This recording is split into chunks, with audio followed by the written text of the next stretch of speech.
বিএনপির ৪৭তম প্রতিষ্ঠাবার্ষিকী উপলক্ষে আয়োজিত খাল পরিষ্কার কর্মসূচিতে অংশ নিয়েছেন দলটির মহাসচিব মির্জা ফখরুল ইসলাম আলমগীর। এই কর্মসূচিতে সভাপতিত্ব করেন ঢাকা মহানগর উত্তর বিএনপির আহ্বায়ক আমিনুল হক। উপস্থিত ছিলেন ঢাকা মহানগর উত্তর বিএনপির অসংখ্য নেতাকর্মী।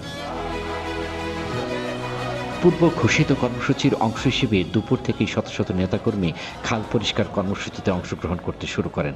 তারা ব্যাপক উৎসাহ উদ্দীপনার মধ্যে দিয়ে কর্মসূচিতে অংশগ্রহণ করেন।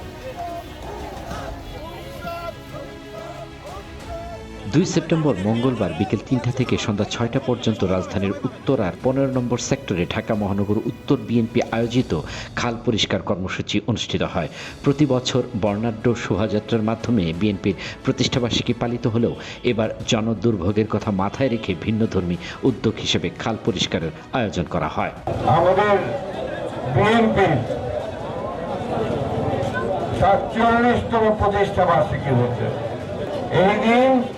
শহীদ প্রেসিডেন্ট জিয়াউর রহমান একটি নতুন দল গঠন করছে। এই দলটির নামই হচ্ছে বাংলাদেশ জাতীয়তাবাদী দল বিএনপি। তিনি শহীদ রাষ্ট্রপতি জিয়াউর রহমানের খাল ও নদী পুনঃখননের কাজের কথা উদাহরণ হিসেবে তার বক্তব্যে তুলে ধরেন। এছাড়াও ইরাক ইরান যুদ্ধবিরতির বিষয়ে শহীদ রাষ্ট্রপতি জিয়াউর রহমানের অবদানের কথা তুলে ধরেন। খাল পরিষ্কার কর্মসূচিতে সভাপতির বক্তব্যে বাংলাদেশের মহান মুক্তিযুদ্ধে শহীদ জিয়ার অবদানের কথা তুলে ধরেন ঢাকা মহানগর উত্তর বিএনপির আহ্বায়ক আমিনুল হক। মহান স্বাধীনতার ঘোষক, মহান স্বাধীনতা যুদ্ধ যার ঘোষণার মাধ্যমে বাংলাদেশ জাতীয়তাবাদী দলের যিনি প্রতিষ্ঠাতা দীর্ঘ ৯ মাস যুদ্ধ করে বাংলাদেশের সাধারণ মানুষকে সাথে নিয়ে উজ্জীবিত করে যুদ্ধ করেছিলেন এবং সেই মহান স্বাধীনতা যুদ্ধে বাংলাদেশ বিজয়ী হয়েছিল, বাংলাদেশ স্বাধীন হয়েছিল। বিএনপি প্রতিষ্ঠার পরে শহীদ রাষ্ট্রপতি জিয়াউর রহমান দেশ করেছেন বলেও তার বক্তব্যে তুলে ধরেন আমিনুল হক।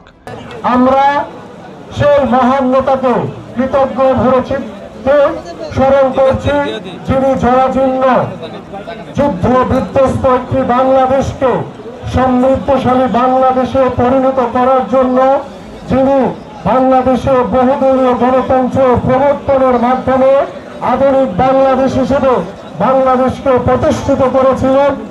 বিএনপির ভারপ্রাপ্ত চেয়ারম্যান তারেক রহমানের নির্দেশে প্রতিষ্ঠাবার্ষিকীর র্যালির পরিবর্তে খাল পরিষ্কার কর্মসূচি হাতে নেওয়া হয়েছে বলেও উল্লেখ করেন তিনি।